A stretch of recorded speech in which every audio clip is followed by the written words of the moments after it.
ভাইরে, এবার কালামাগুরকে নতুন নাম দিল মুখফাটা অভিনেত্রী শবনম ফারিয়া। প্রথমে এই লোকটাকে কালামাগুর বলছিল বাংলাদেশের অন্যতম খেলাবালক সালমান মুক্তাদির, আর এখন আবার কালামাগুরকে উন্নত জাতের গন্ডার বানিয়ে দিল ফারিয়া। তবে তিনি ইচ্ছে করে করেই এসব নামের পদবি নিজের সাথে যুক্ত করছেন, কারণ তার তো এখন খেয়ে কোনো কাজ নেই। লন্ডন বসে বসে ফেসবুকে পোস্ট করে কোনটা সত্য আর কোনটা মিথ্যা, আর কোন ছবি এআই দিয়ে তৈরি সেটা দেখার টাইম তার কাছে নাই। সামনে যা পায় সেটা নিয়ে একটু লাড়াচাড়া দেয় আর মানুষের থেকে নতুন নতুন নাম উপহার পায়। তিনি সম্প্রতি অভিনেত্রী শবনম ফারিয়ার একটি এআই জেনারেট ছবি পোস্ট করে লিখেন, লাল ভালোবাসা আপুটির পক্ষ থেকে, আইজু ভাই কই গেলেন। কিন্তু যেই ছবি তিনি শেয়ার করছেন ফারিয়ার ভেবে, সেই ছবিটা ছিল অন্য এক দেশের মডেলের, কিন্তু এডিট করে তাকে বানিয়ে দিচ্ছে শবনম ফারিয়া।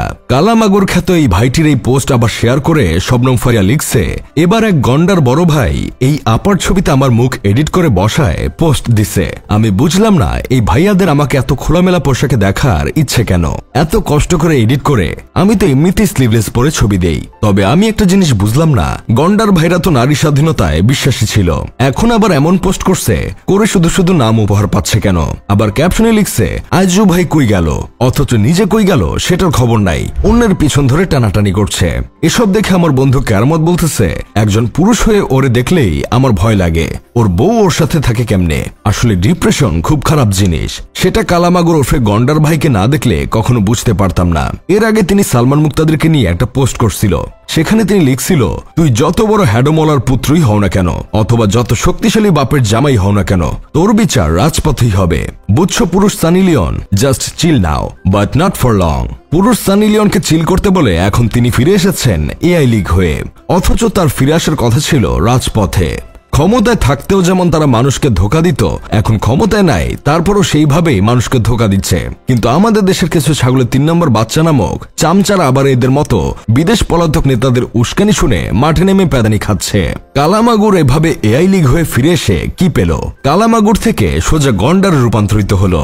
যারা জুলাইয়ের আন্দোলনের সময় সরব ছিল তাদেরকে টার্গেট করে করে তারা বিদেশে শুয়ে শুয়ে বিভিন্ন সময় বিভিন্ন ধরনের থ্রেট দিচ্ছে, আবার কখনো কারো পিকচার এডিট করে গুজব ছড়াচ্ছে।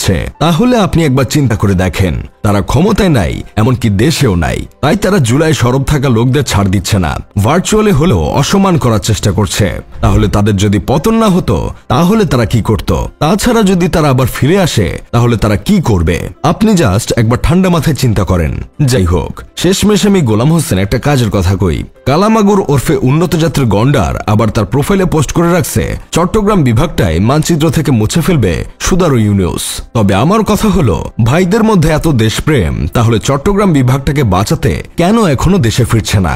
লন্ডনে বসে বসে কেন নিজের কর্মীদের বিপদে ফেলছে?